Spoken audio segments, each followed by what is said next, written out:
peak week is not the time to start talking about what happens afterwards, right? The people who do the best may tend to psychologically suffer the worst. Can we, as coaches, look at the medical aspects of stress versus threat, safety versus threat?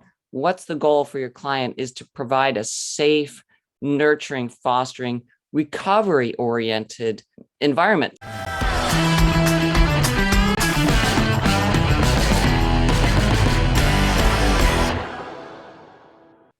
Hey everybody, welcome back to Contest Prep University. I'm Joe Klemczewski today with Dr. Jennifer Souders, a physician who has multiple interests. But today we're going to be talking about post-competition pitfalls. And I have this conundrum, Jen, that I'm going to throw at you first, because as somebody who's worked with thousands and thousands of competitors over what feels like thousands and thousands of years, I now philosophically often wonder, am I explaining too much? Post-contest, I know it's peak week, we're not even there yet, but post-contest, we got to start thinking about this. And you can get too far ahead. And I feel like I could be biasing them, even though I don't prepare them. And maybe I just need to let them organically go through that, feel what they feel, experience what they experience. And those are the two poles I feel pulled between. And in this post-competition, very sensitive area, there are biological stressors, there are psychological stressors, social stressors. So many things are going to happen. And I'm somebody who has biology first, just tattooed across my brain. And you, as a medical doctor, I know that's going to be a very strong home base for you. And you've done this. You're a world record holding powerlifter. You have competed in bodybuilding. So when you see that pivot point of you're off stage, that anti-climactic experience is settling in, there are tons of physiological processes that are about to happen when you go have that first meal. Tell us what you see as areas that we just have to be guarded that can really take us off track. Yeah, these are all really important areas to talk about. First, let me just say, I know from experience and working with you together now in the Diet Doc for several years, that you often try to quote unquote discourage people from competition initially. And what I do want to say is that these post-comp pitfalls conversations should first be broached in a lot of detail when the person is first deciding. This shouldn't come up when they're near the end. This should be something that they're made fully aware of in advance before they make the decision. Now, that doesn't mean they're going to fully comprehend it, right? That, you may have to really reinforce this over time, but peak week is not the time to start talking about what happens afterwards, right? So peak week, we do need to keep our focus. Having been through it, there's nothing else I can focus on. Right? There's just nothing. My world revolves around the next, 8 to 10 days, and that's it. And everybody else can just go stuff it for a while. So, and what that really is an indication of, as you mentioned, is stress. So what we have is we have multiple stressors, right? And I think the biggest one that is going to change in the post-competition period is the psychological stressor. So on the one hand, you have this sense of relief, right? You've made it, you've had your competition. I think in many ways, the people who do the best may tend to psychologically suffer the worst because someone who has done really well and is going to go on isn't necessarily as able to kind of and relax and let some of that go. So I think the biggest thing to explore here is, what do we mean by stress, right? Stress and threat, those are physiological responses to the environment. And so threat is something that our body is programmed to detect, and we have involuntary responses to it, right?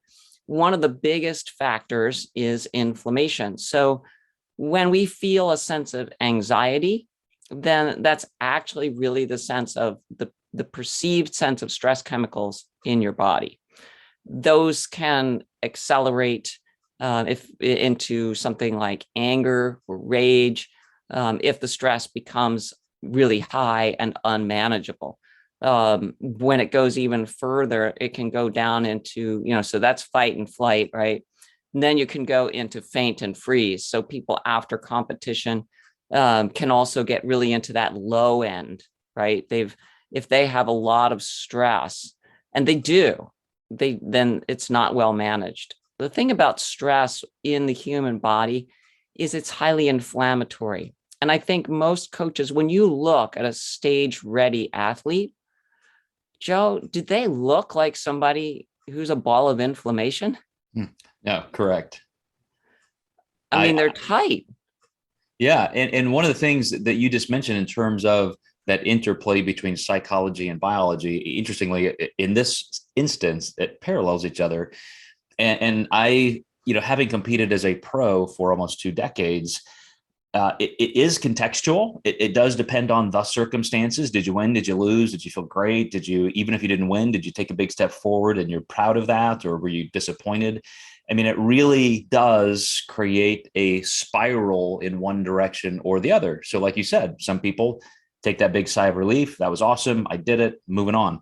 I have personally encountered some post-contest experiences personally, of course, hundreds of clients where I didn't even know I was feeling that badly, but from that sense of just anti-climactic, I don't know what to do with myself now. Like I've been so focused on this for 6 months. What do I do? To maybe disappointment, where I just felt a depression sense, a downness that I didn't realize was affecting me so much for a while. And I see that in other clients where that combination where, you don't hear from them for a while, and they're sinking deeper and deeper into a hole.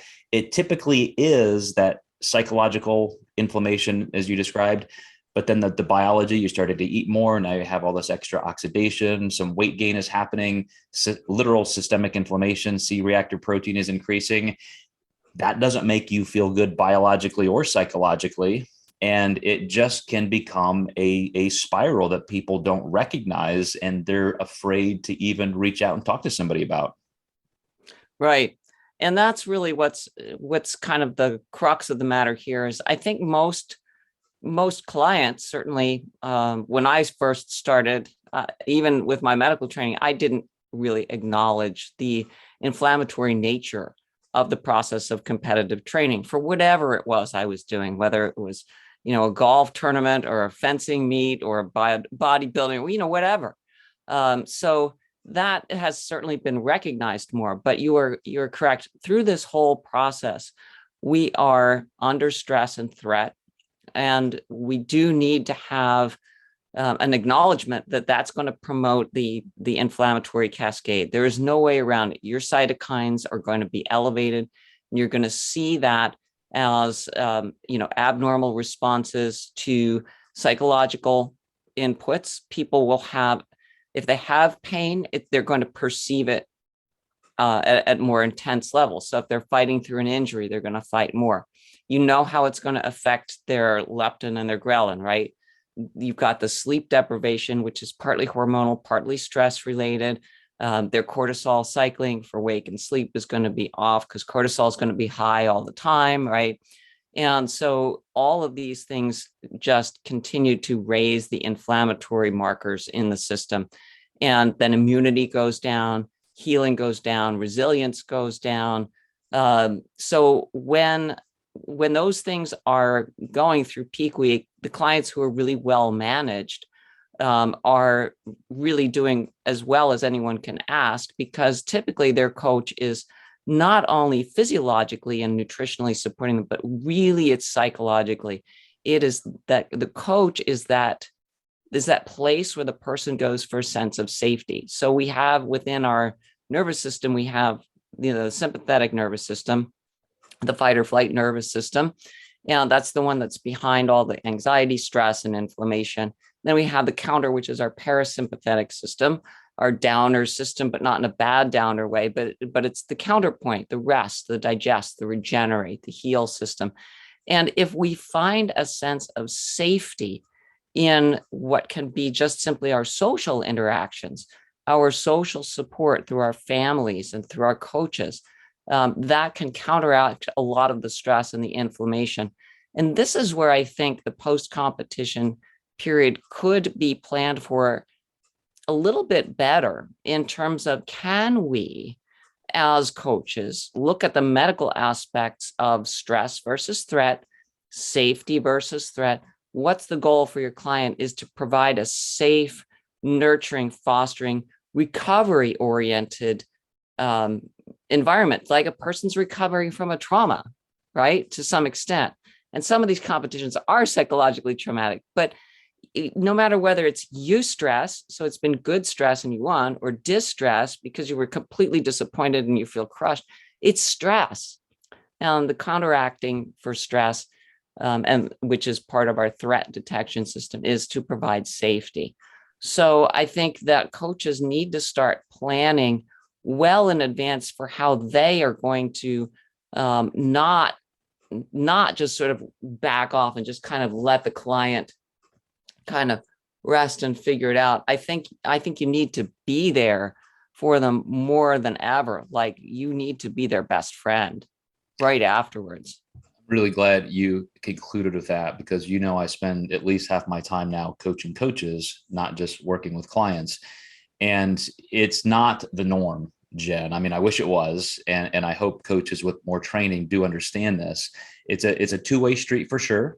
Like I said, a lot of clients are just going to kind of hide and shrink back into the darkness, and they just don't want to talk about it.